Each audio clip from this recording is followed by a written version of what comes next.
Ladies, if your old tricks for losing weight are no longer working, you're not broken. You're not the problem. We just have to change some things because you're a little older, your hormones, your body, your schedule. We just have to make some adjustments. So today I'm going to walk you through how I took my client from 233 to finally getting under 200 pounds, got her to 199.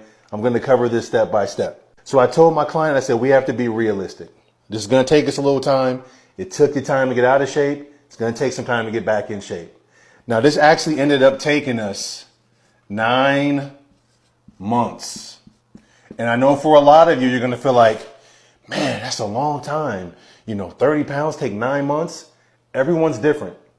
And when you're dealing with menopause, those old tricks of cutting the carbs, doing more cardio, that doesn't work for everyone. So you need a more systematic approach to get the job done, right? Now, as far as calories, she didn't know how to find what's called the maintenance calories. So that's how many calories keeps you at your current weight.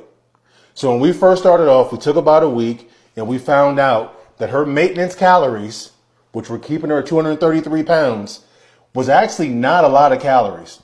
So she was eating roughly about 2,100 calories per day. That was keeping her at 233.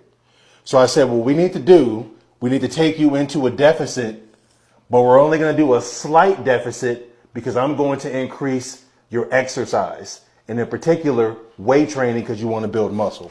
So I actually decreased her calories only by 200. So 1,900 was the budget, and we pretty much stayed here the entire 9 months. Now, as far as protein, I told her, I said, look, you're sedentary. You don't really lift weights like that. You're not going to have the appetite. So it's going to take us time to get that number up. So what we did, I said, we're just going to start off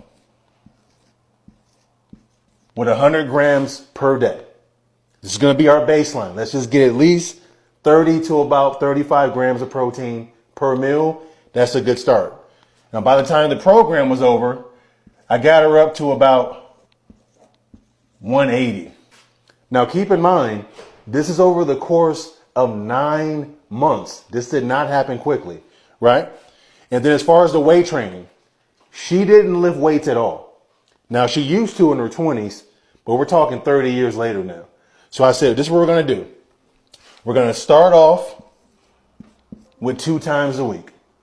And I gave her a basic at-home routine, just using dumbbells. Now, by the time the program was over, I had her lifting weights 4 times a week, but now she graduated to going to the gym. And we started off using some machines, and then eventually she graduated to free weights. But this is the structure we used. And during this time, every week we'd have a weekly call. We look at her MyFitnessPal numbers. We look at the spreadsheets we put together. We analyze the data, and then we made the adjustments week after week. My primary goal for her was for her just to get better every single week. So we didn't really focus on trying to lose weight quickly. We wanted to do it the right way. So it took 9 months, but we got to the goal. For all you at home listening right now, if you would like help, type the word ready in the comment section.